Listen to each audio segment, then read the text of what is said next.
If you've been watching the news lately, you'll know that today, one singular event is going to dominate headlines, and that is the funeral of Queen Elizabeth II.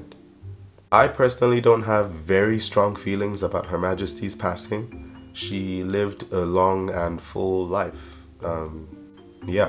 But I do love history, and as someone who loves history, I think it's pretty interesting that years from now, the history books that our children, grandchildren, great-grandchildren, and so on will read will reference this moment. And I think it's pretty cool to be able to say that I was part of that in some way. So that was enough to get me out of bed this morning and give me the courage to attempt to go downtown and watch the Queen's funeral procession.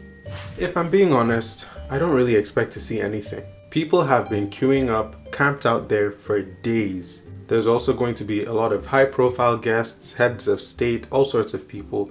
So security is on 1,000 right now. I'm already preparing for disappointment. So this vlog is either going to be super interesting and groundbreaking and revolutionary, or not so much, but let's find out.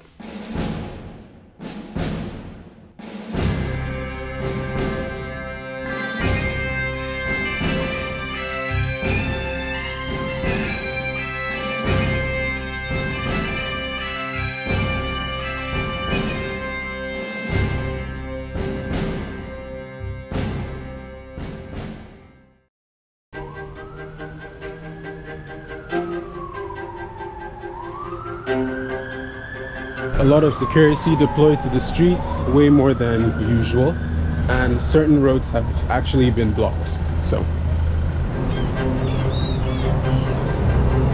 this is Lambeth Bridge, one of the bridges you can cross to the other side of the River Thames to Westminster Abbey, which is where all these people, including myself, are trying to get to.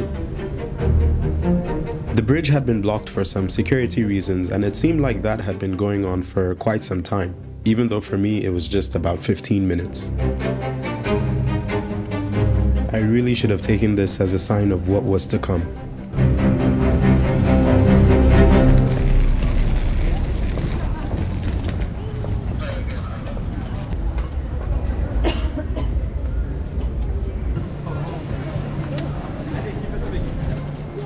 So this is as far as we could get. This is the back of Westminster Abbey, and yeah, this is the best we can do.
So now the Queen's coffin is being taken on a procession around London.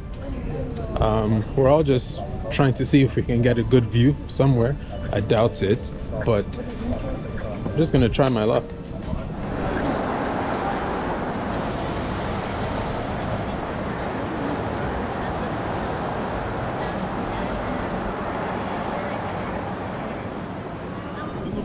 I kept trying to maneuver my way to the streets where the procession was passing through, but every single road leading there was blocked.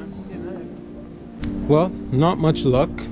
The more interesting things that we could see were some of the parades by, is it the Queen's Guard? I don't know what exactly they're called, but some group of soldiers. That was cool. And also you could see some of the buses that were carrying the VIPs that attended the funeral. And occasionally you'd bump into people who actually were at the funeral, so that's the closest we could get. On my way back home from the funeral service, we came to find out that all the bridges had been blocked for security reasons. So what's going on now is they've blocked all the bridges in London, so we're stuck on this side of the river, and I'm trying to get home actually on the other side. They don't know how long this is going to take. They have to wait for all the convoy with all the VIPs and everybody involved to get through first. That's why they blocked all the bridges. So we're basically trapped, and we just have to wait and see how long this takes. All the like all the heads of state and all that on the coaches. They've just gone down one way. Finally, the bridge is open. I actually just went somewhere else to get some lunch because there was no way I was going to wait here. But I can finally go home now. It wasn't as eventful a day as I was hoping, but that was kind of expected anyway. But thanks guys for joining me on this adventure. I'll see what part of this I can actually put up. It won't be long at all, but I guess I'm happy I could be part of it. I also do want to just shout out all the security personnel and everybody involved in the logistics of this whole thing, because it is such a difficult job and they're just following orders, but they've done a very good job. So just wanted to recognize them. Yeah, okay, bye.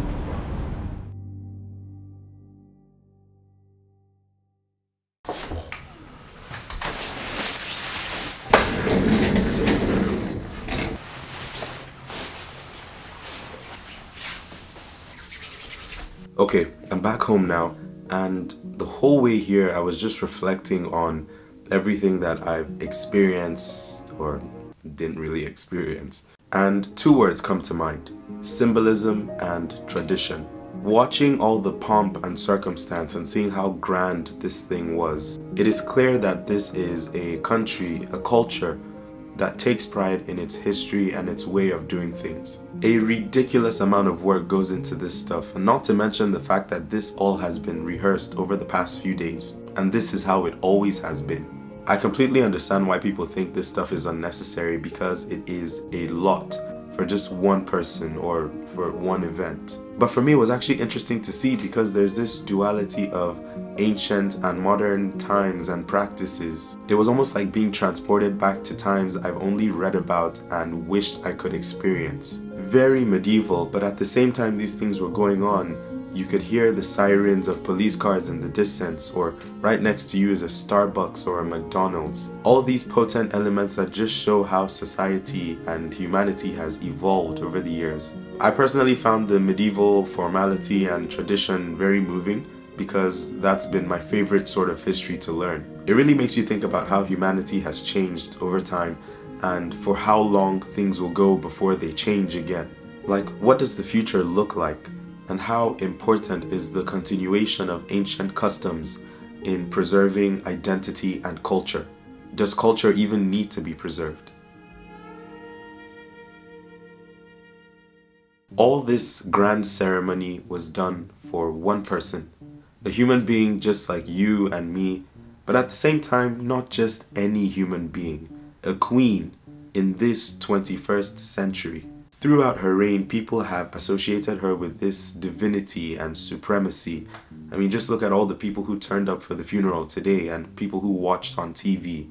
People felt personally affected, almost like they had this duty to be there to pay their respects and send their queen off one more time. But interestingly enough, 99.9% of us don't know the queen personally, have never even met the queen.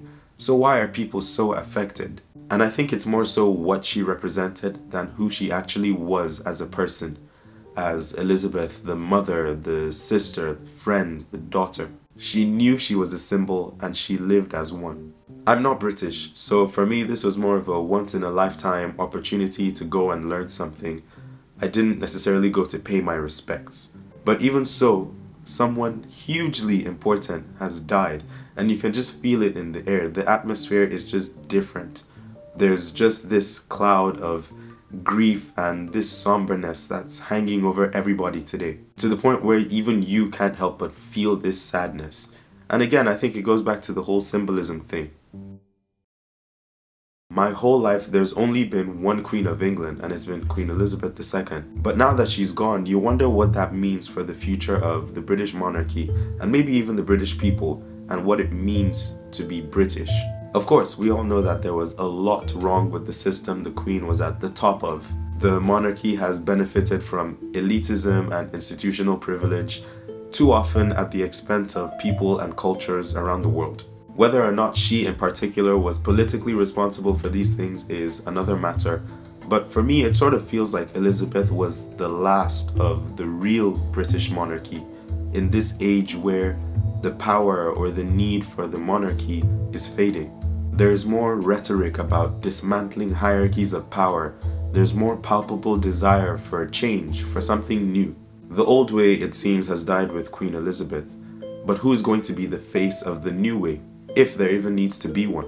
I guess for me, the ultimate question is, how relevant is monarchy in the conversation on what it means to come from this place, to come from the United Kingdom?